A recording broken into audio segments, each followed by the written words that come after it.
Halo semuanya, kembali lagi dengan saya Devi Clarita pada podcast pendidikan kali ini. Nah, sekarang kita akan membahas bagaimana sih sudut pandang seorang mahasiswa pendidikan mengenai profesi guru.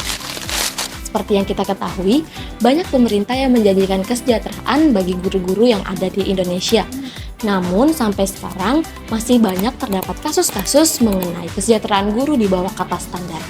Tanpa memperpanjang waktu, mari kita panggilkan narasumber hebat kita pada kali ini. Hai, Halo, apa kabarnya? alhamdulillah sehat, masih semangat lah untuk podcast kita hari ini. Mantap. Nah, boleh dong kenalan dulu sama teman-teman yang udah nonton podcast kita? Boleh. Jadi buat teman-teman, perkenalkan nama saya Raja Muhammad Duta Mulia Pasha. Biasa dipanggil Raja, Duta. Boleh teman-teman panggil di antara dua itu. Saya dari Prodi Pendidikan Matematika Universitas Maritim Raja Ali Haji semester 3. Dan saya termasuk mahasiswa angkatan 2023. Selamat semuanya. Jadi Raja adalah mahasiswa dari jurusan pendidikan Matematika. matematika. Kalau boleh tahu, apa sih alasan dari Raja untuk memilih jurusan tersebut? Oke.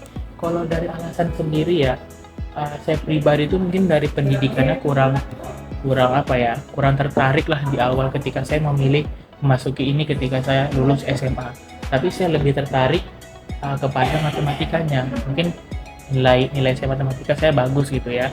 Nah, jadi ketika saya melihat prodi-prodi Universitas Maritim Raja Ali Haji ini, terpintaslah pendidikan matematika. Oh, sepertinya menarik, dan orang tua saya juga menyuruh saya pendidikan. Jadi, oke lah, saya ambil pendidikan matematika, dan alhamdulillah saya masih sehat walaupun udah jalani prodi pendidikan matematika ini ya.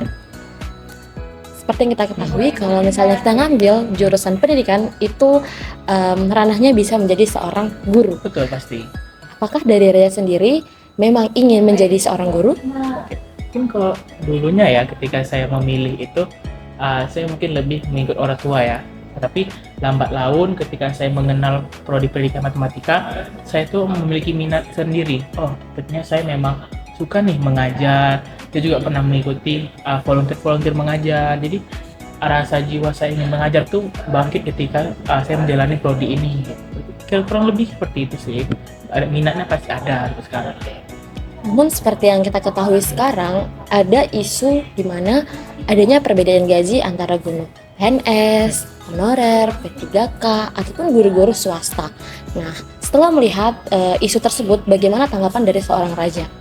Kalau pendapat saya pribadi ya, mungkin ketika saya lulus sendiri, saya memang betul-betul mau gitu berorientasi menjadi seorang guru, terlepas itu honorer ataupun swasta, atau mungkin ketika itu saya langsung ambil PPG untuk profesi menjadi mungkin bisa ke P3K atau mungkin PNS. Jadi kalau saya lihat ya, mungkin Dewi juga tahu gaji antara seorang honorer swasta dan juga PNS dan juga P3K itu berbeda, cukup jauh lah perbedaannya.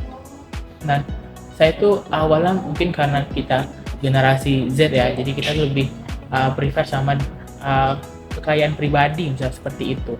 Jadi ketika saya awalnya tidak tertarik kepada pendidikan, saya merasa nih, oh sebenarnya kalau jadi guru, kalau kita nengok isu-isu sekarang ya, ada guru yang paginya sampai sore mengajar, nanti baru dia mulung itu. Saya pernah dengar cerita. Jadi kayak kesejahteraan itu memang kurang untuk terlihat seperti bawah kata standar. Tapi di saya pribadi itu kekhawatiran itu pasti ada ya. Cuman sekarang ya udah, wallahi kita terima, kita coba jalanin. Dan pasti kesenjangan itu mungkin bakal terasa ya, tapi kalau kata orang tuh cari dulu pengalamannya. Mungkin kayak gitu sih untuk saya pribadi ya. Kalau menurut Raja, apa sih yang seharusnya dilakukan pemerintah agar profesi guru, baik itu yang PPG, baik itu yang swasta, baik itu yang PNS, itu bisa dihargai secara adil oleh masyarakat? Oke. Mungkin lebih kepada pemerintahnya untuk menyamakan nih pandangan bahwasanya guru itu hanya guru, bukan sebatas dia ini PNS loh, dia tuh P3K, dia honorer, dia swasta. Jadi ya mereka tetaplah guru, orang yang membimbing kita, membimbing anak-anak kita untuk belajar di sekolah, terlepas dia SD, SMP, SMA, terlepas dia jadi jabatannya, gajinya, dan tetap seorang guru yang memang harus dipandang sama baik dia seperti yang tadi kan, dia PNS atau mungkin dia seorang P3K atau bahkan seorang honorer baru yang kalau saya pernah melihat sebuah video guru itu pada tahun 1900 berapa gitu. Mungkin nanti bisa kali editor tampilin videonya ya. Spill gaji pertama menjadi guru. Rp4.000 tahun 1986. Sekitar 100.000 tahun 1995. 150.000 tahun 2010. Rp70.000 di tahun 2013. 150.000 tahun 2019. Gaji pertama 200.000 pada tahun 2019. 250.000 tahun 2021. 2022 350.000. 250.000 pada tahun 2023. 400.000 tahun baru sekarang 2024. Apa yang membuat tetap bertahan menjadi guru? Karena cinta ilmu pengetahuan. Karena ingin menjadi seorang panutan bagi anak didik. Karena profesi guru merupakan panggilan jiwa. Karena saya suka tantangan. Karena waktunya lebih fleksibel antara di sekolah dan di rumah. Karena ingin mengamalkan ilmu amalia, amal ilmiah. Karena lingkungan kerja yang menyenangkan. Karena saya mencintai dan senang dengan anak-anak. Karena cita-cita dari kecil. Karena dukungan dari keluarga dan suami.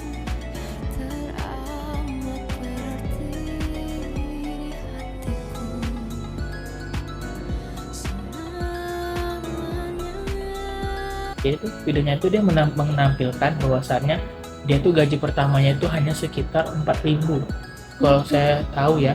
Dan itu ketika saya melihat juga ada guru yang gaji dari 2024 itu tuh sebatas 400.000.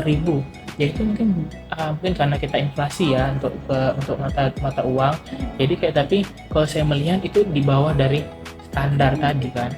Jadi mungkin itu sih kalau saya. Jadi mungkin bisa diratakan bukan hanya gaji ya, tapi pandangan masyarakat terhadap guru nih harus kita samakan. Dia ini seorang guru, kalau kata orang tua ya, dia itu adalah orang tua kedua kita. Jadi mungkin dia sudah jadi ayah kita di sekolah, orang yang membimbing kita. Jadi harus kita samakan nih persepsinya. Jadi mungkin dari pemerintahnya bisa membuat suatu kebijakan bahwasannya seorang guru ya tetap seorang guru, terlepas dia dari jabatannya, apa segala macamnya lah ya, dia tetaplah seorang guru. Itu sih kurang lebihnya gitu. Tadi kan Raja bilang kalau Raja itu ingin berprofesi sebagai guru. Betul. Tapi ada nggak sih Raja pernah mempertimbangkan alternatif lain selain menjadi guru setelah nanti Raja lulus kuliah? Oke, kalau saya pribadi ya, saya itu dulu suka memasak dan juga suka makan. Jadi mungkin ketika itu saya tidak memasalahkan saya itu jurusan apa dan bagaimana, tapi bagaimana saya mengembangkan soft skill saya ketika saya berkuliah, terlepas dari mungkin editing, desain atau mungkin soft skill saya ketika yang saya suka tadi kan, saya memasak, terus mungkin penjurian dalam makanan segala macam. Jadi kedepannya itu saya ada plan tersendiri lah ya, untuk kalau kata orang tuh plan cadangan gitu, tidak sesuai dengan jurusan. Seperti tadi kan saya memasak, saya suka tuh kadang kalau memasak bantu ibu saya dan segala macam. Jadi untuk plan pasti ada. Jadi mungkin semacam entrepreneur lah untuk saya buat misalnya memasak. Tapi kalau untuk sekarang ya, karena saya tadi bilang bahwasannya saya tuh suka mengajar nih. Nah, jadi mungkin ke depannya mungkin saya bakal kalau tidak jadi guru secara honorer swasta atau mungkin PNS P3K, mungkin saya lebih ke privat, tutor, segala macam gitu yang memang berkaitan dengan matematika yang dianggap orangnya sulit ya gitu. Kurang lebih kayak gitu. Keren banget ya teman-teman, walaupun laki-laki tapi suka memasak. Keren. Bukan hanya memakan tapi memasak. Gimana caranya agar masyarakat ini bisa memberikan apresiasi yang lebih kepada profesi guru? Kalau itu mungkin sulit ya kalau masalah hal itu, karena kan itu perspektif masyarakatnya sendiri terhadap guru. Mungkin lebih ke solusinya mungkin lebih gurunya sih. Mungkin ada kalau yang kita dapat pelajaran itu dari dosen saya, bahwasannya SD, SMP, SMA itu berlaku setiap gurunya itu berbeda. Dari SD mungkin kita mengajarkan lebih ke pengetahuan atau mungkin tata krama. Di SMP hal itu balance di antara keduanya. Jadi peran setiap guru itu berbeda. Misalnya ketika SMA, seorang siswa itu membutuhkan teman yang bisa membantu mereka. Jadi ada ungkapan orang tuh kadang seorang anak itu lebih cenderung bercerita sama anaknya, lebih ke kawannya gitu ya. Jadi tuh hal itu yang bisa buat guru tuh lebih cenderung memposisikan mereka gitu, memposisikan diri mereka, entah dia sebagai kawan, tapi harus ada batasan ya. Jadi mungkin tidak terlalu melunjak apa segala macam. Jadi kembali lagi ya kayak tadi perspektif masyarakat tuh bagaimana. Jadi mungkin dari gurunya bisa memperlihatkan nih bagaimana wibawa seorang guru dan bagaimana seorang guru itu mendidik seorang anak supaya tertarik kepada pelajaran yang mereka ajari. Mungkin seperti itu sih. Oke, baik. Ini pertanyaan penutup nih untuk Raja. Apa harapan Raja untuk profesi guru dan untuk sistem pendidikan Indonesia untuk kedepannya?